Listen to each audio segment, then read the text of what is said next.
અક્ષર પર તમે બધા પોતાનો કિંમતી સમય નીકાળીને આ ઓનલાઈન મીટિંગમાં જોડાયા એ બદલ સૌનો આભાર.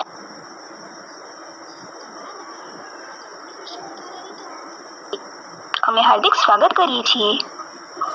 રામ નામની મહિમા અપરંપાર છે, તો આજે આપણે રામજીના જન્મ સાથે જોડાયેલ રામનવમી ઉત્સવ વિશે આધ્યાત્મિક મહત્વ સમજીશું. તમારામાંથી ઘણાને તો ખબર જ હશે કે રામનવમીનો તહેવાર ચૈત્ર મહિનાની શુક્લ પક્ષની નવમી તિથિએ ઉજવવામાં આવે છે. સનાતન ધર્મના શાસ્ત્રો અનુસાર આ દિવસે મર્યાદા પુરુષોત્તમ ભગવાન શ્રી રામનો જન્મ થયો હતો. સનાતન ધર્મ સભ્યતામાં પણ રામનવમી તહેવારનું ઘણું મહત્વ રહ્યું છે અને તેની લોકપ્રિયતા દિવસે ને દિવસે વધી રહી છે અને ભવિષ્યમાં પણ વધતી રહેશે. શ્રી રામજીને સાક્ષાત વિષ્ણુનો અવતાર માનવાના કારણે આ તહેવાર ભારતીયો દ્વારા ખૂબ જ શ્રદ્ધા અને આસ્થા સાથે ઉજવવામાં આવે છે. ચૈત્ર નવરાત્રિ પણ રામનવમીના દિવસે જ પૂર્ણ થઈ જાય છે. આથી ભક્તો આ શુભ તિથિને રામનવમી તરીકે ઉજવે છે અને તે દિવસે નદીઓમાં સ્નાન, પૂજા, વ્રત, કથા, હવન, દાન વગેરે પણ કરે છે. આજ ભારતવાસી રામનવમી તો મનાવે છે, પણ શું કોઈને ખબર છે કે રામનો જન્મ ક્યારે થયો હતો અને રામે એવું શું કર્તવ્ય કર્યું હતું જેના કારણે તેઓ આટલા મહિમાવાન અને પૂજનીય બન્યા? શું કોઈને આ પ્રશ્નના સાચા જવાબ ખબર છે? તો આજે આપણે આવા કેટલાક સવાલોના જવાબ અને રામનવમીનું આધ્યાત્મિક મહત્વ વિશે જાણીશું. કહેવાય છે કે રામથી મોટું છે રામનું નામ, એટલે જ રોજિંદા જીવનના અનેક સંદર્ભમાં આપણે રામનું નામ લઈએ છીએ.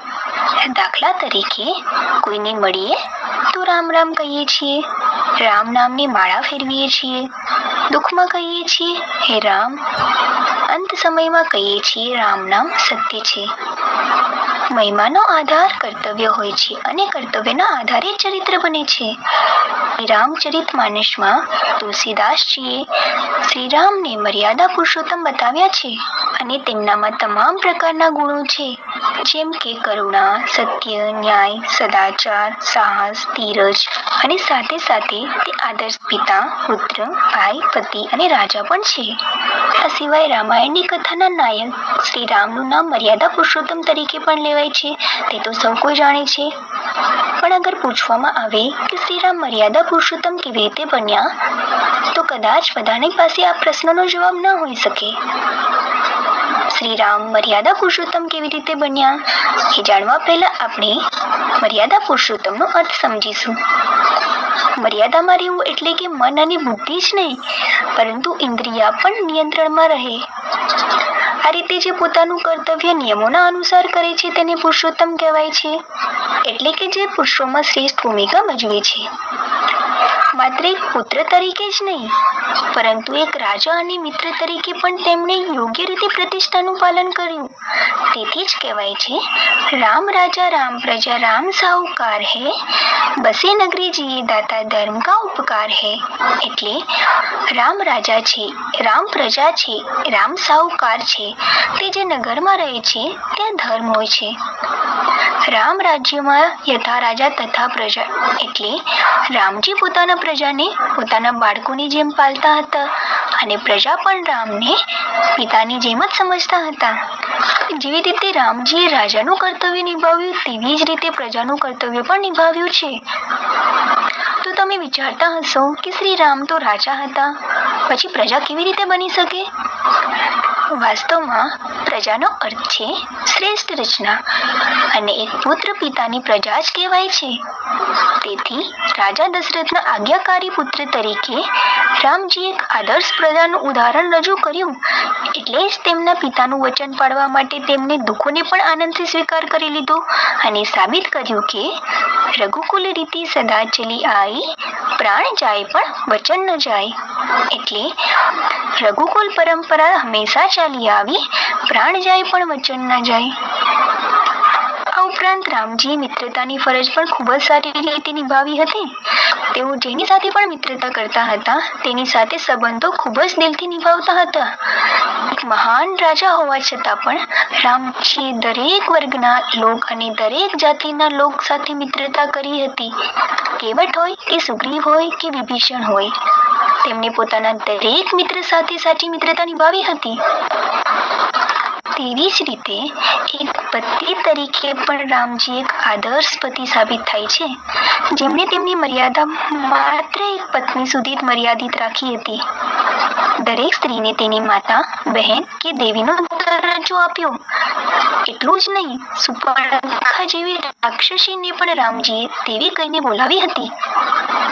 આજના યુગમાં વધતું જતું વ્યભિચાર, દુરાચાર અને ભ્રષ્ટાચારથી મુક્ત સમાજના નિર્માણ માટે શ્રી રામજીના જીવન ચરિત્ર એક શ્રેષ્ઠ ઉદાહરણ છે. તેમ છતાં આજની શિક્ષણ વ્યવસ્થાના કારણે શ્રી રામજીના ચરિત્ર અનુસરણ કરનાર લોકો ભાગ્યે જ જોવા મળે છે અને મોટાભાગના લોકોને આધીન રહીને ચરિત્રહીન અને મર્યાદાહીન બની જાય છે. તો શ્રી રામજીનો ચરિત્રવાન બનવાનો આધાર શું છે? આધ્યાત્મિક શિક્ષણ. તે શિક્ષણ વગર જીવનમાં બધું જ્ઞાન અધૂરું છે. આધ્યાત્મિકતાનો અર્થ માત્ર પૂજા પાઠ, તીર્થયાત્રા, જપ તપ દાન નથી, પણ આધ્યાત્મિકતાનો અર્થ છે હૃદય એટલે કે અંદર, આત્મિક એટલે કે આત્મા. એટલે કે આત્માના અંદર જો ભરેલું જ્ઞાન છે તેને આધ્યાત્મિક જ્ઞાન કહેવાય છે. શરીરનું જ્ઞાન તો મનુષ્ય પણ આપી શકે છે, પરંતુ આત્માનું જ્ઞાન આત્માના પિતા જ્ઞાન આપનાર પરમપિતા જ્યોતિર્બિંદુ નિરાકાર શિવ સિવાય કોઈ નથી દઈ શકતા.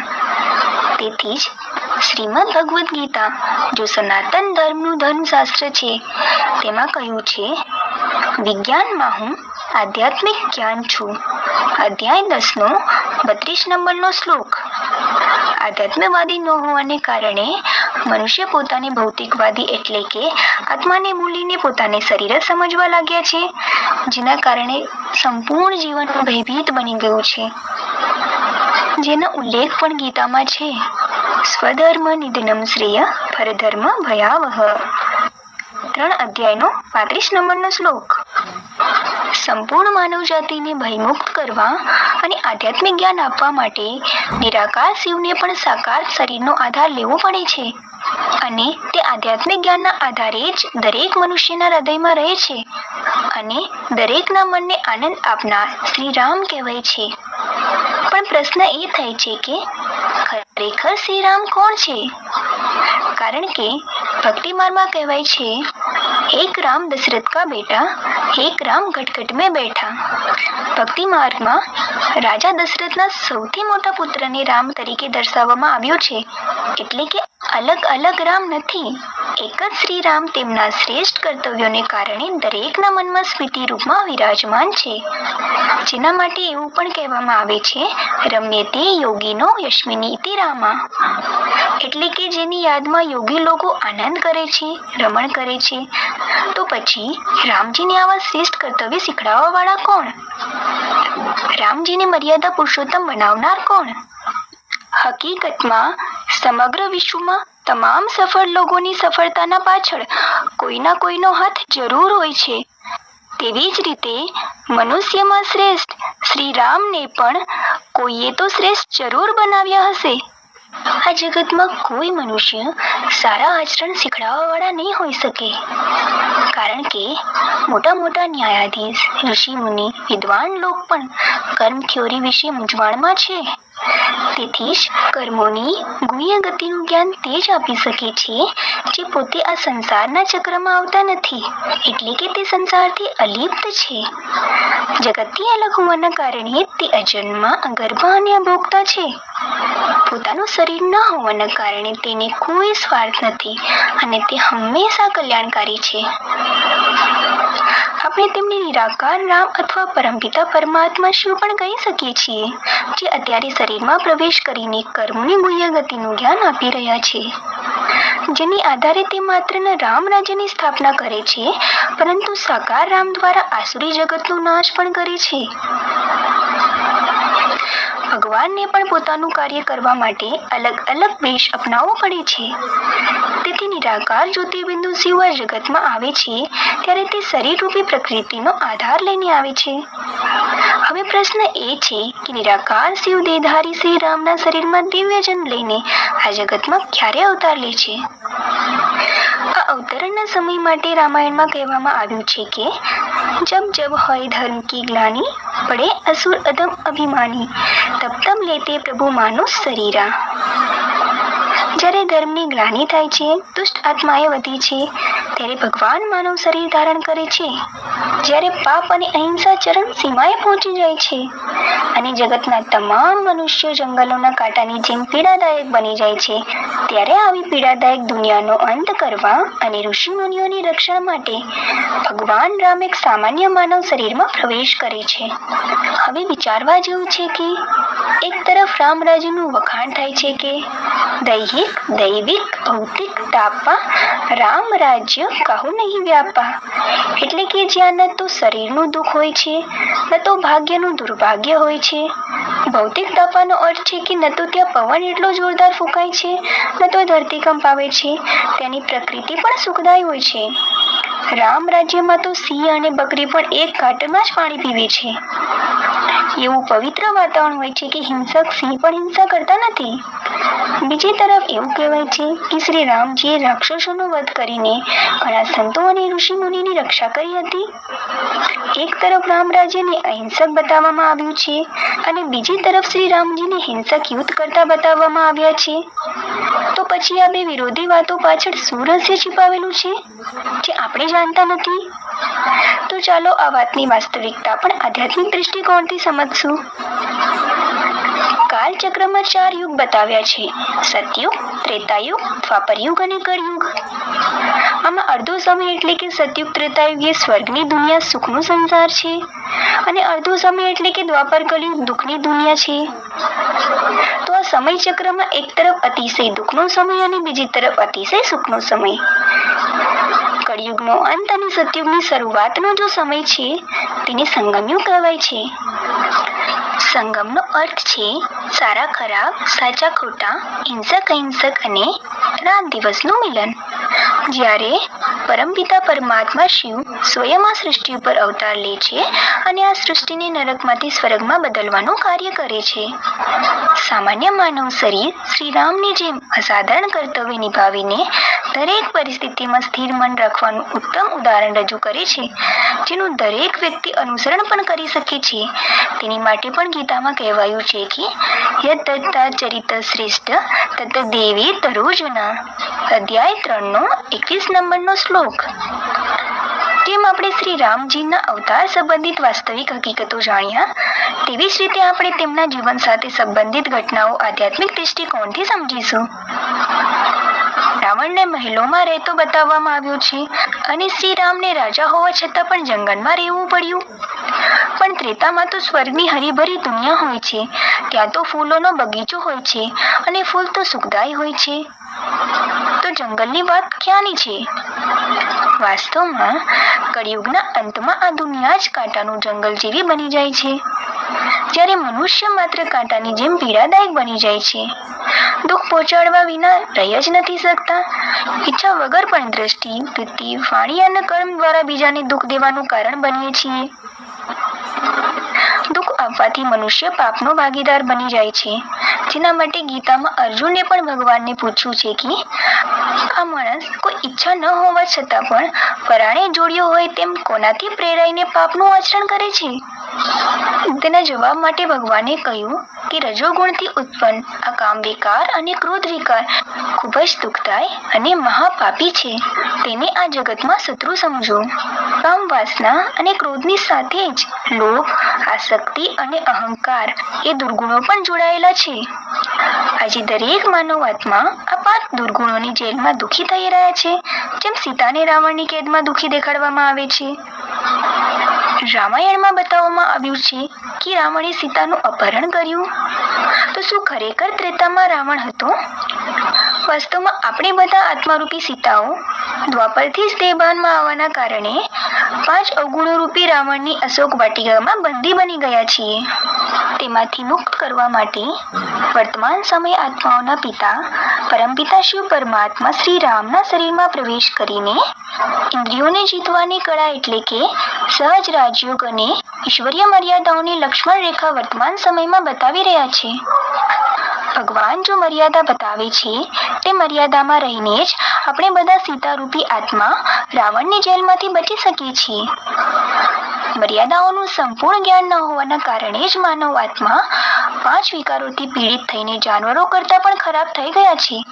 જેની યાદગારમાં બતાવવામાં આવે છે કે શ્રી રામજીને વાંદરાઓની સેના મળી હતી. રામાયણમાં કહેવાયું છે કે રાવણે મનુષ્યની સેના લીધી અને શ્રી રામે વાંદરાઓની સેના લીધી. તો શું ખરેખર શ્રી રામને મનુષ્ય ન મળ્યા અને વાંદરાઓની સેના લેવી પડી? વાસ્તવમાં તે કોઈ જાનવર વાંદરાઓની વાત નથી. આજના માનવોની બુદ્ધિ વાંદરાઓ જેટલી ભ્રષ્ટ થઈ ગઈ છે. શ્રી રામ આવા વાંદરા લાયક મનુષ્યોને જ મંદિર લાયક બનાવે છે, દેવતા બનાવે છે. વનવાસ દરમિયાન યુદ્ધના સમયે શ્રી રામજીના પાસે કોઈ પણ રથ ન હતો, જેના માટે રામાયણમાં કહેવામાં આવ્યું છે, રાવણ રથી વિરત રઘુવીરા, દેખ વિભીષણ ભયો અધીરા. જેવી રીતે ન તો ભૌતિક જંગલની વાત છે, ન તો જાનવર વાંદરાઓની વાત છે, તેવી જ રીતે કોઈ સ્થૂળ ભૌતિક રથની વાત નથી. વાસ્તવમાં કઠોપનિષદમાં કહેવામાં આવ્યું છે કે આત્માનમ રથિનમ વિદ્ધિ શરીરમ રથમેવ ચ, એટલે કે શરીરને જ રથ કહેવામાં આવ્યું છે. રાવણને રથ દેખાડવામાં આવ્યો છે. તેનો અર્થ એ છે કે તેને દેહભાન હતું. તે ખૂબ જ વિશાળ હતો. તેથી જ દર વર્ષ દશેરામાં રાવણનું મોટું મોટું પૂતળું બનાવવામાં આવે છે. જ્યારે રામજીને રથ નથી દેખાડ્યો, એટલે કે રામજીને દેહભાન ન હતું. તેઓ દેહભાનથી ઉપર આત્મા અભિમાની હતા. આ સિવાય રામજીના જીવન સાથે જોડાયેલ બીજી કેટલીક ઘટનાઓ છે, જેમ કે શાસ્ત્રોમાં બતાવવામાં આવ્યું છે કે શ્રાપના કારણે જંગલમાં પથ્થર બનેલી અહેલ્યા રામજીના ચરણ સ્પર્શ કરતા જ જીવિત થઈ જાય છે. દરેક વ્યક્તિ એવું માની લે છે કે શ્રી રામ ભગવાન છે, એટલા માટે આવું પરિવર્તન કરી શકે છે. પણ ભગવાન કોઈ ચમત્કાર કરતા નથી. ભગવાન તો આત્મા અને પરમાત્માનું એવું જ્ઞાન આપે છે, જેના દ્વારા બુદ્ધિ જે પથ્થર એટલે કે જડ બની ગઈ છે, તે ફરીથી ગતિશીલ એટલે કે ચેતન બની જાય છે. આ સદબુદ્ધિ જ ભગવાનની દેન છે અને આ જ વાસ્તવિક સંપત્તિ છે, જેના માટે કહેવામાં આવે છે કે જहाँ સુમતિ વહાં સંપત્તિ નાના, જहाँ કુમતિ વહાં વિપત્તિ નિધાના. એટલે કે જ્યાં સદબુદ્ધિ હોય છે ત્યાં સંપત્તિ હોય છે, અને જ્યાં કુબુદ્ધિ હોય છે ત્યાં વિઘ્ન આવે છે. આ એવી અવિનાશી સંપત્તિ છે જે ક્યારેય નષ્ટ થતી નથી, બીજાને દેવાથી વધતી જ રહે છે. જેના માટે કહેવાયું છે કે ધન દિયે ધન ના ખૂટે. આ જ્ઞાનનું દાન જ ભૌતિક વસ્તુના દાનથી શ્રેષ્ઠ છે. જેના માટે ગીતામાં પણ ઉલ્લેખ આવ્યો છે, શ્રેયાન દ્રવ્યમયાત યજ્ઞાત જ્ઞાન યજ્ઞ પરંતપ. અધ્યાય 4 નંબરનો શ્લોક. રામાયણમાં બતાવવામાં આવ્યું છે કે સબરીએ રામજીને એઠા બોર ખવડાવ્યા. શ્રી રામજીને પણ સબરી દ્વારા શ્રદ્ધાથી આપવામાં આવેલ બોરને પ્યારથી સ્વીકાર કરી લીધા, કારણ કે ભગવાન સાચા પ્રેમના ભૂખ્યા છે. ગીતામાં કહેવામાં આવ્યું છે કે પત્રમ પુષ્પમ ફલમ તોયમ યો મે ભક્ત્વા પ્રયચ્છન્તિ. અધ્યાય 9 નંબરનો શ્લોક. એટલે ભગવાન કહે છે, જો ગરીબ અથવા કોઈ પણ વ્યક્તિ મને દિલથી પાંદડા, ફૂલ, ફળ, પાણી અથવા કોઈ પણ સામાન્ય વસ્તુ દિલથી અર્પણ કરે છે, પૂર્ણ ભક્તિ ભાવના સાથે લાવવામાં આવેલ ભક્તોનો પ્રસાદ હું સગુણ રૂપમાં પ્રગટ થઈને ખૂબ જ પ્રેમથી સ્વીકાર કરું છું. લક્ષ્મણે સબરીના બોર સ્વીકાર્યા નહીં, પણ રામજીએ ખૂબ જ પ્યારથી સ્વીકારી લીધા, કારણ કે ભગવાનને દોષ નથી લાગતો. જેના માટે તુલસીદાસે પણ કહ્યું છે, સમરથ કો નહીં દોષ ગોસાઈ, રવિ પાવક જલ સમકી નાહી. એટલે સમર્થને દોષ નથી લાગતો, જેમ કે સૂર્ય, અગ્નિ અને પાણી. જેમ સૂર્ય આખા સંસારની બધી મલિનતાને સુખાવી નાખે છે, તેવી જ રીતે અગ્નિ પણ કચરો બાળીને શુદ્ધ કરે છે, અને પાણી પણ કોઈ પણ વસ્તુને શુદ્ધ કરે છે. તેથી તેને કોઈ પણ દોષ નથી લાગતો. આ રામજીના જીવન સાથે સંબંધિત કેટલીક પ્રસિદ્ધ ઘટનાઓ છે, પરંતુ જ્યારે ભગવાન સૃષ્ટિ પર અવતાર લે છે ત્યારે કોઈ વિશેષ ઉદ્દેશ લઈને આવે છે. આનો પણ ગીતામાં ઉલ્લેખ છે. યદા યદા હિ ધર્મસ્ય ગ્લાનિર્ભવતિ ભારત અભ્યુત્થાનમ અધર્મસ્ય તદાત્માનમ સૃજામ્યહમ પરિત્રાણાય સાધૂનાં વિનાશાય ચ દુષ્કૃતાં ધર્મ સંસ્થાપનાર્થાય સંભવામિ યુગે યુગે. અધ્યાય 4નો 7 અને 8 નંબરનો શ્લોક. એટલે કે જ્યારે ધર્મની ગ્લાનિ થાય છે અને અધર્મ વધે છે ત્યારે હું સદ્ધર્મની સ્થાપના કરવા માટે, દુષ્ટોનો નાશ કરવા માટે અને સદાચારીઓનું રક્ષણ કરવા માટે આવું છું.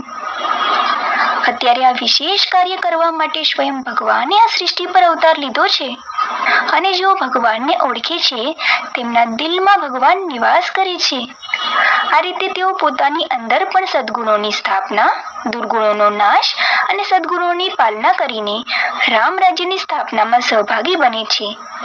પરંતુ જ્યાં સુધી દુષ્ટોની દુષ્ટતા અથવા દુર્ગુણોનો નાશ ન થાય ત્યાં સુધી સ્થાપનાનું કોઈ મૂલ્ય નથી. હવે આપણે જાણીશું કે યજ્ઞ રક્ષણનું કર્તવ્ય શ્રી રામજી કેવી રીતે નિભાવે છે. જ્યારે વિશ્વામિત્રે લોક કલ્યાણ માટે યજ્ઞ કર્યો ત્યારે તે પવિત્ર કાર્યને અપવિત્ર કરવા માટે રાક્ષસોએ યજ્ઞમાં હાડકાં, માંસ વગેરે કચરો નાખીને યજ્ઞમાં અવરોધ ઊભો કર્યો. ત્યારબાદ વિશ્વામિત્રએ શ્રી રામજી અને લક્ષ્મણની મદદથી યજ્ઞની રક્ષા કરી. જે દરમિયાન શ્રી રામજીએ ન માત્ર ઋષિ મુનિઓની રક્ષા કરી પરંતુ રાક્ષસોનો નાશ પણ કર્યો. આગળ આપણે જાણીશું વાલીનો વધ. રામાયણમાં બતાવવામાં આવ્યું છે કે વાલીને મારવા માટે શ્રી રામ 7 તાડના ઝાડની પાછળ રહીને તીર માર્યું હતું, કારણ કે વાલીને વરદાન મળ્યું હતું કે જે કોઈ તેની સામે આવીને યુદ્ધ કરશે તેની અડધી તાકાત વાલી પાસે ચાલી જશે. તેથી ભગવાન શ્રી રામ પણ યુક્તિથી વાલીનો વધ કર્યો. આ કોઈ છલ નથી પરંતુ એક યુક્તિ છે. કહેવાય છે કે લોહે સે લોહા કાટા જાતા હૈ, એટલે કે દુષ્ટ સાથે લડવામાં દુષ્ટતાનો આધાર લેવો પડે છે. એ પણ કહેવામાં આવ્યું છે કે સઠે સાઠ્યમ સમાચર. આ પછી શ્રી રામજીનું મુખ્ય કર્તવ્ય રાવણને મારવાનું, જે સત્ય પર અસત્યની જીતનું પ્રતીક છે. રાવણને શાસ્ત્રોમાં ખૂબ જ શક્તિશાળી 10 માથાવાળા રાક્ષસ તરીકે દર્શાવવામાં આવ્યો છે, પરંતુ પોતાના અહંકારના કારણે બ્રાહ્મણ હોવા છતાં પણ રાક્ષસ કહેવામાં આવ્યો. હવે સવાલ એ છે, શું આવા 10 માથાવાળો કોઈ વ્યક્તિ હોઈ શકે છે? અને 10 માથાની ઉપર એક ગધેડાનું માથું પણ બતાવવામાં આવે છે, તો તેનું આધ્યાત્મિક રહસ્ય શું છે? વાસ્તવમાં કોઈ પણ નામ કામના આધારે પડે છે, અને રાવણ નામનો અર્થ છે રાવયતે લોકાનિતિ રાવણ, એટલે કે જે લોકોને રોડાવે છે અને દુઃખ આપે છે. રાવણનું વાસ્તવિક સ્વરૂપ શું છે? વાસ્તવમાં એવું કોઈ 10 માથાવાળું વ્યક્તિત્વ ન હોઈ શકે. જો હોય તો આજે તેની પેઢી પણ દેખવામાં આવતી હોત. વાસ્તવમાં રાવણના 10 મસ્તકમાંથી 5 મસ્તક 5 અવગુણો એટલે કે કામ, વાસના, ક્રોધ, લોભ, મોહ અને અહંકારનો સૂચક છે, અને બાકીના 5 માથા પ્રકૃતિના 5 તત્વો એટલે કે પૃથ્વી, જળ, વાયુ, અગ્નિ અને આકાશનું સૂચક છે, જેમણે રાવણે પોતાના ખાટલા સાથે બાંધી દીધા હતા. આ ઉપરાંત રાવણના 10 માથા ઉપર ગધેડાનું માથું બતાવે છે કે 5 દુર્ગુણો અને પ્રકૃતિના 5 તત્વોના તમોપ્રધાનતાનું કારણ તે ભાન જ છે, એટલે કે હું પણ કંઈક છું, જેને અહંકાર પણ કહેવાય છે. પોતાની શરીર માની લેવું, બીજાને પણ દેહ તરીકે જોવું અને દેહભાનમાં રહીને સર્વ પ્રકારના કાર્ય કરવા, એને કહેવાય છે દેહભાન. રામાયણમાં બતાવવામાં આવ્યું છે કે શ્રી રામે રાવણને બાણોથી માર્યો હતો, તો આ ભૌતિક ધનુષ અથવા બાણની વાત નથી. રામજીએ કોઈ શારીરિક હિંસા કરી નથી. જ્યારે આજના ઋષિ મુનિ પણ હિંસાનો ઉપદેશ આપતા નથી અને ગીતામાં પણ દેવતાઓને અહિંસક બતાવવામાં આવ્યા છે, તો પછી ભગવાન પોતે કેવી રીતે હિંસક યુદ્ધ કરી શકે? વાસ્તવમાં કવિઓની ભાષા અલંકારિક અને પ્રતીકાત્મક હોય છે. તીર એટલે જ્ઞાનનું તીર, જે રીતે કોઈ વ્યક્તિ તીર મારવાથી ઘાયલ થાય છે, તેવી જ રીતે ભગવાનનું જ્ઞાન સાંભળીને દરેક મનુષ્યના અંદરમાં રહેલા રાવણનું અપહરણ અથવા હત્યા થઈ જાય છે. ગીતામાં પણ કહેવામાં આવ્યું છે કે ભગવાનનું જ્ઞાન એ અજ્ઞાનનો નાશ કરનાર શસ્ત્ર છે. ભગવાને આપેલા જ્ઞાન શસ્ત્ર દ્વારા આપણે રાવણ પર વિજય મેળવીશું, ત્યારે જ રામ રાજ્ય આવશે અને આપણે સૌ અયોધ્યાવાસી બની શકશું. અયોધ્યાનો અર્થ શું છે?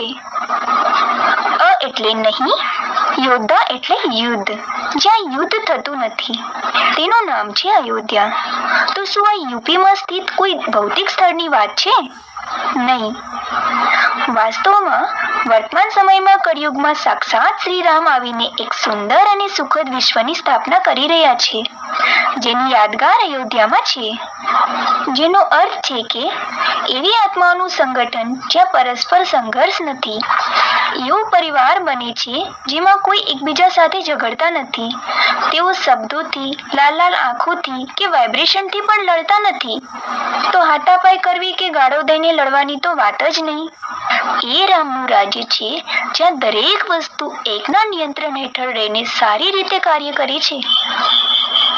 એક ધર્મ, એક રાજ્ય, એક કુળ, એક ભાષા, એક મત, સંઘર્ષનો તો પ્રશ્ન જ ઊભો થતો નથી. તો તેમને કહેવાય કે અસલી અયોધ્યા રહેવાસી.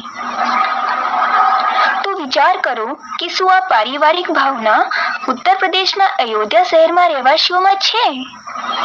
શું આપણે તેમને સાચા અયોધ્યાવાસી કહીશું?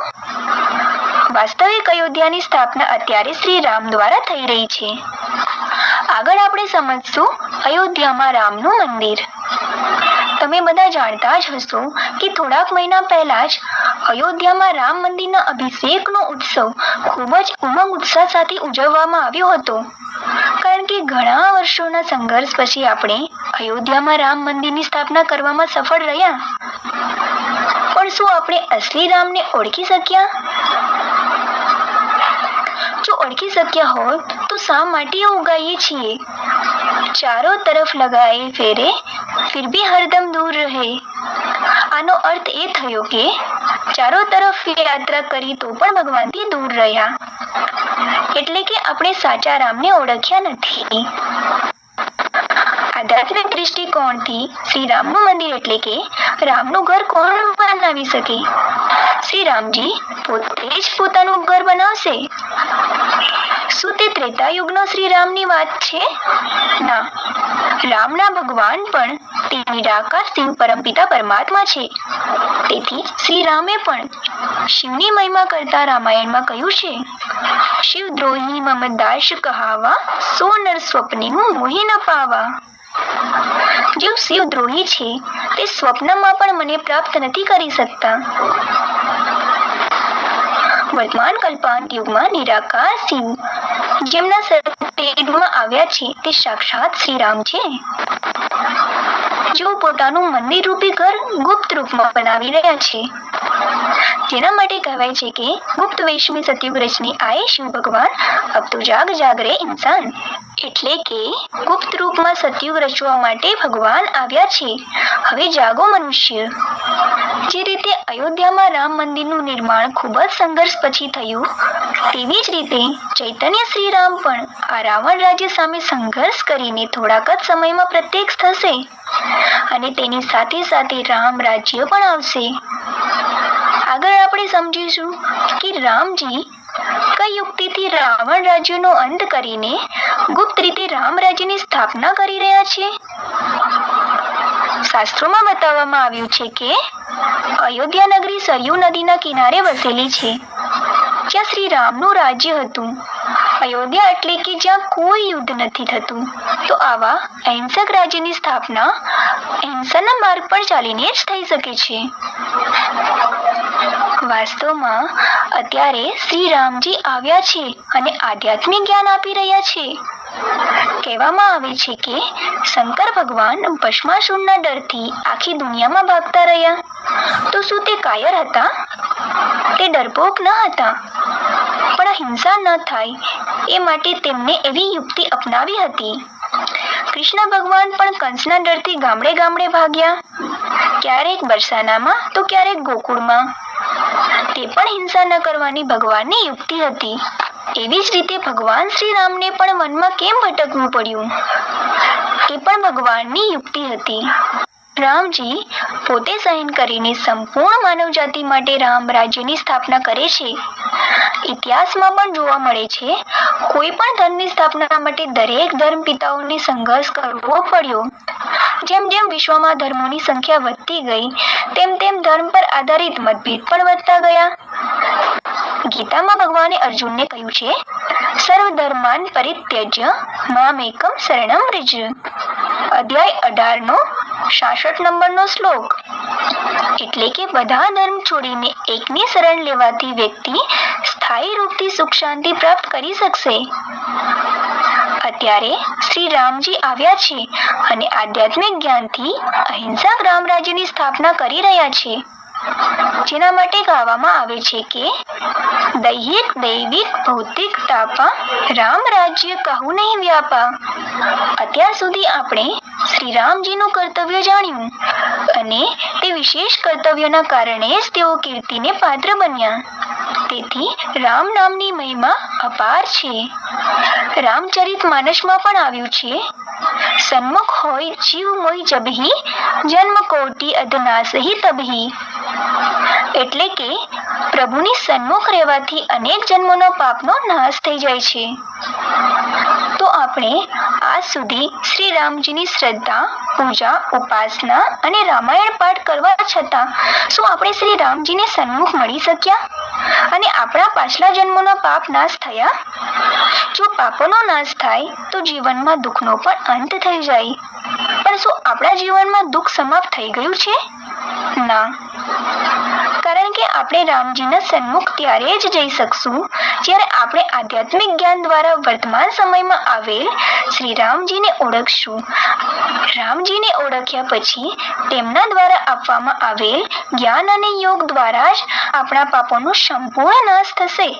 આ માટે ગીતામાં પણ ઉલ્લેખ છે, વિતરાગ ભયાત ક્રોધા મન્મયા માત ઉપાશ્રિતા.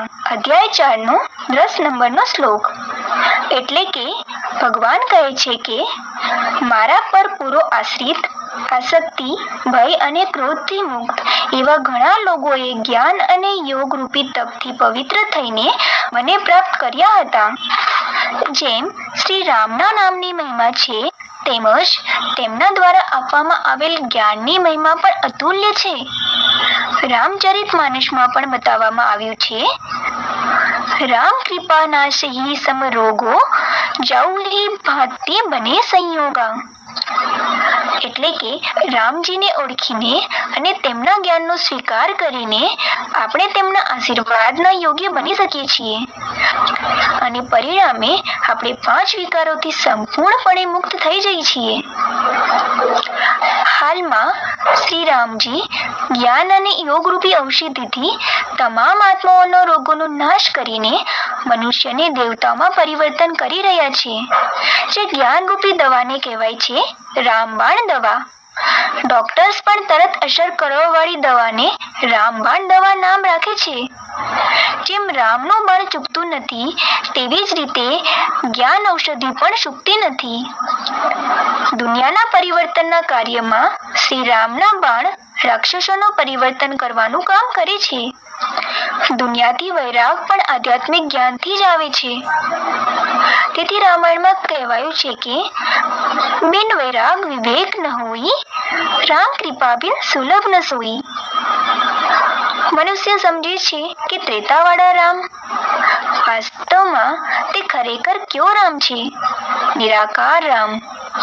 જ્યારે નિરાકાર શ્રી રામ પ્રતિ 100% પ્રેમ હોય ત્યારે જ દુનિયાથી વૈરાગ આવશે.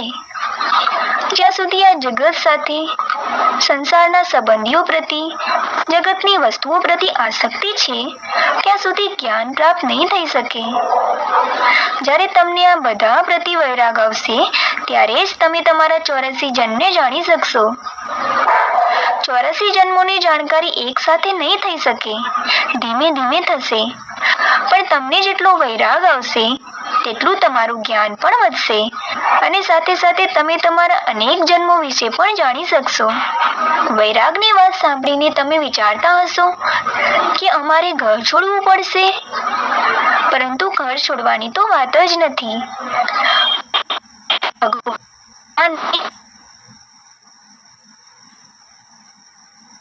ગીતામાં અર્જુને પૂછ્યું છે કે આ મન બહુ જ ચંચળ છે.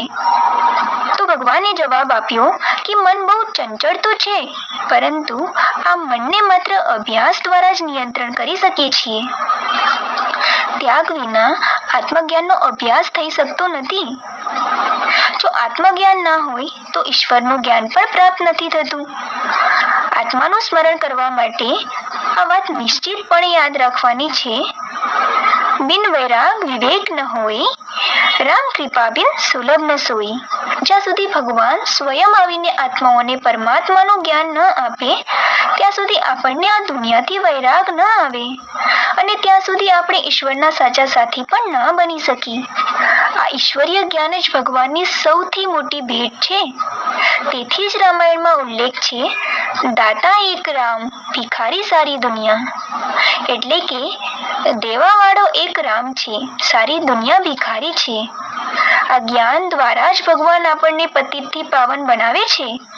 જેના માટે ગાય છે, રઘુપતિ રાઘવ રાજા રામ, પતિત પાવન સીતારામ. તો હવે જો આપણને ઊંચામાં ઊંચા ભગવાન મળ્યા તો આપણે સતત તેનો સંગ કરવો જોઈએ. અને તેનો માર્ગ છે યાદ અને સેવા. જે મનુષ્ય જેટલો વધારે ભગવાનને પ્યાર કરે છે તો ભગવાન પણ તેટલો જ તેને પ્યાર કરે છે. ભગવાન જેને યાદ કરે તેના દિલમાં આરામ મળે છે.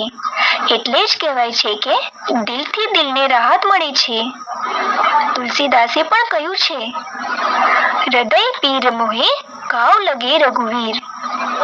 મારા હૃદયમાં દર્દ થાય છે તો ભગવાન રામજીના હૃદયમાં ઘાવ લાગે છે. આ ભાવનાની વાત છે, કારણ કે ભગવાન પણ ભાવનાના ભૂખ્યા છે.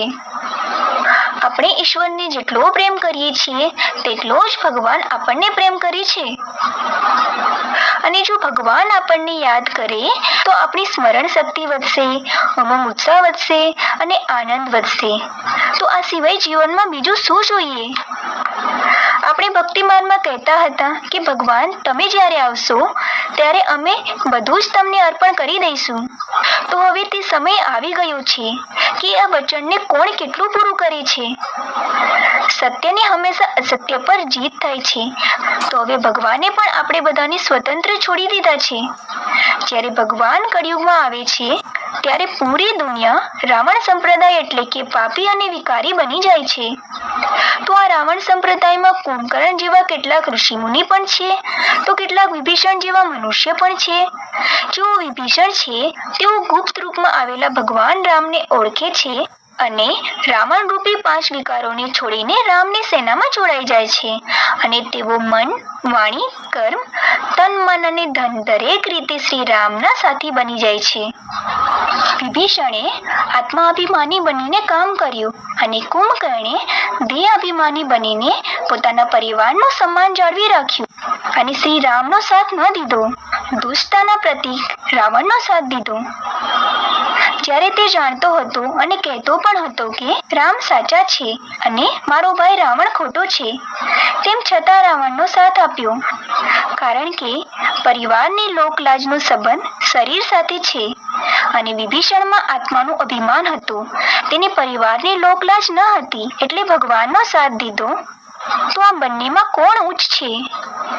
વિભીષણ જ ઉચ્ચ થયો ને. જે રીતે વિભીષણે રાવણ સંપ્રદાય છોડીને શ્રી રામનો સાથ આપ્યો, તેવી જ રીતે હવે ભગવાન શ્રી રામને સાથ આપવાનો સમય આવી ગયો છે. આ વિશે વિચાર જરૂર કરો. કારણ કે કહેવાય છે કે રામ નામ સત્ય છે. એટલે કે જીવનને અંતિમ ઘડીમાં દરેક મનુષ્ય અનુભવ કરશે કે માત્ર રામ જ સાચો છે અને સંપૂર્ણ જગત મિથ્યા છે. અને દુનિયાનો અંતિમ સમય હવે આવી ગયો છે. દુનિયાની વિનાશની સામગ્રી એટમ બોમ્બ બની ગયા છે. તેથી જ એવું કહેવાય છે કે જૂઠી માયા જૂઠી કાયા જૂઠા સબ સંસાર. જો તમે સાચા રામને જ્ઞાનની દૃષ્ટિથી ઓળખી લો અને ભગવાનને સાથ આપો તો તમે અવશ્ય વિજયી થશો. કહેવાય છે સત્યમેવ જયતે.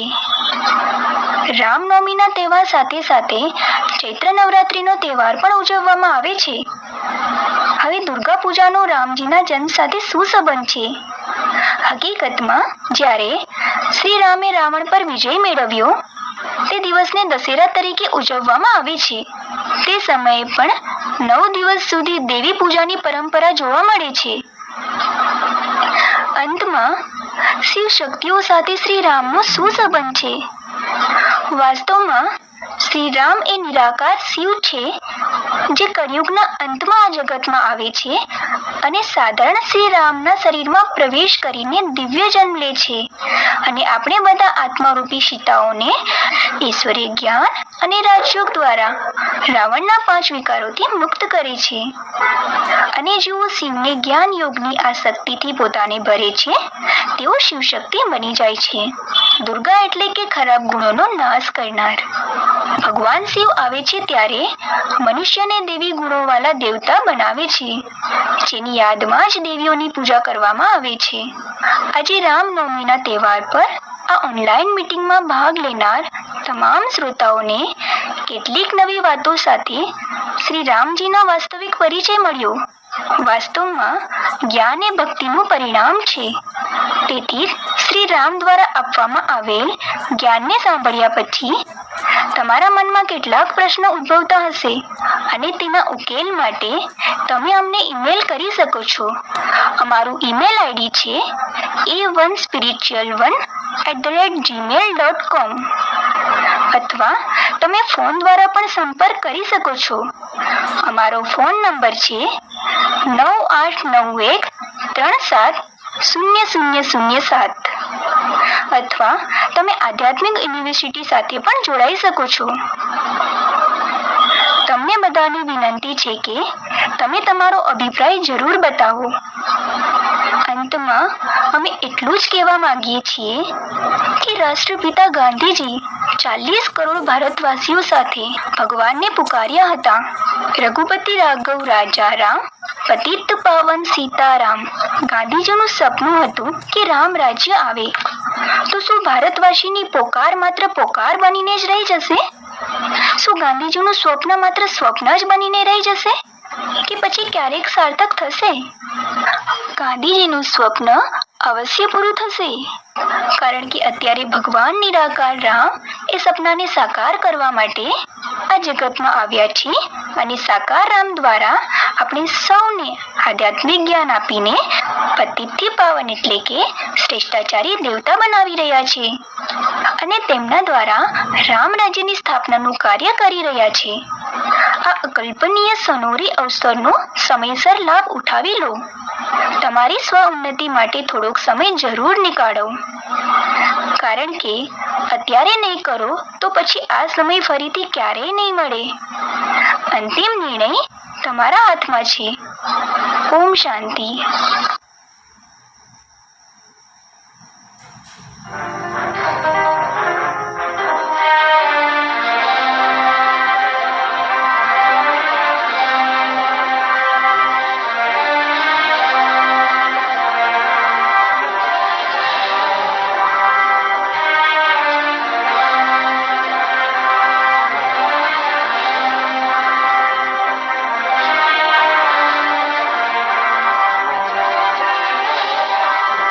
श्री राम मर्यादा पुरुषोत्तम है, यह तो सभी को ज्ञात है, किंतु यदि यह पूछा जाए कि श्री राम मर्यादा पुरुषोत्तम कैसे बने, तो शायद कई मनुष्यों को आश्चर्य होगा.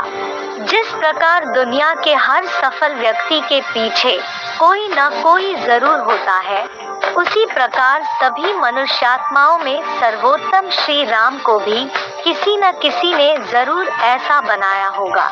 वह कोई और नहीं, स्वयं परमपिता शिव है, जिन्हें और धर्मों में ईश्वर, ओमकार, अल्लाह, खुदा, गॉड फादर आदि नामों से जाना जाता है।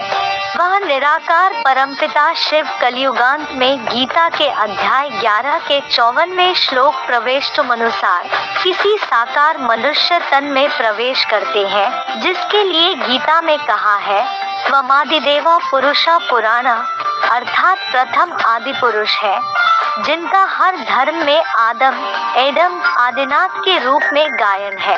तो शिव निराकार उस प्रथम पुरुष आदिदेव जो सभी मनुष्यात्माओं में सर्वश्रेष्ठ है, उनको यह सर्वोपरि ज्ञान देते हैं, जो पूरी रीति अपने जीवन में प्रैक्टिकल धारण कर ईश्वर की बताई हुई मर्यादाओं का पालन कर पुरुषोत्तम राम कहलाए जाते हैं। रामायण में बताते हैं, रावण ने मनुष्यों की सेना ली और राम ने बंदरों की, तो क्या सचमुच श्री राम को मनुष्य नहीं मिले जो बंदरों की सेना लेनी पड़ी हो? वास्तव में वह कोई जानवर बंदरों की बात नहीं है। आज के मनुष्य की बुद्धि ही बंदरों जैसी विकारी बन चुकी है। श्री राम उन बंदर बुद्धि मनुष्यों को ही आकर मंदिर लायक अर्थात देवता बनाते हैं। वही राम साकार राम राज्य की स्थापना करते हैं, जिस राम राज्य का गायन है कि जहाँ दैहिक दैविक भौतिक तापा राम राज्य काहो नहीं व्यापा, अर्थात न देह का दुख होता है, न भाग्य का दुर्भाग्य होता है। भौतिक तापा माने न हवा जोर से चलती है और न ही भूकंप आते हैं कि सारे मकान गिरने लगे और सारे लोग तितर बितर हो जाएं। वहाँ प्रकृति भी सुखदायी होती है। राम राज्य में तो शेर बकरी भी एक घाट पानी पीते हैं। ऐसा पवित्र वातावरण रहता है कि हिंसक शेर भी हिंसा नहीं करते। राम राज्य में यथा राजा तथा प्रजा, अर्थात राजा प्रजा का पालन बच्चे के रूप में और प्रजा राजा को पिता की दृष्टि से देखती है। उस राम राज्य में क्या रावण होता है जो सीता का हरण करे? वास्तव में हम मनुष्यात्माओं रूपी सीताएं द्वापर युग से देह अभिमान में आने के कारण 5 विकारों रूपी रावण की शोक वाटिका में कैद हो गई, जिन्हें छुड़ाने के लिए सुप्रीम सोल शिव राम के साकार तन में प्रवेश कर अपनी इंद्रियों पर जीतने की कला अर्थात सहज राजयोग सिखाते हैं और ईश्वरीय मर्यादाओं की लक्ष्मण रेखा भी बताते, जिसके भीतर रहने पर हम विकारों रूपी रावण से बचे रहते हैं। वर्तमान समय में ही रावण अर्थात 10 मते चलाने वाले रावण का प्रैक्टिकल पाठ चल रहा है, तो रावण का अंत करने के लिए श्री राम भी प्रैक्टिकल में अपना कार्य कर रहे हैं और इस विकारी रावणी दुनिया का खलासा कर सद्धर्म की स्थापना कर रहे हैं। जिस राम राज्य में अहिंसा, सत्य, प्रेम, सुख, शांति, समृद्धि रहती है। राम राज्य का गायन त्रेता का है। जब सतयुग में 8 जन्म पूरे होते हैं तो 9वां जन्म त्रेता में राम का होता है। उसकी यादगार में ही राम नवमी मनाई जाती है। अब हमें साकार रूप में आए राम को पहचान कर उनके द्वारा सिखाए जा रहे ईश्वरीय ज्ञान और सहज राजयोग द्वारा अपने जीवन को सफल बनाने का प्रयास करना चाहिए।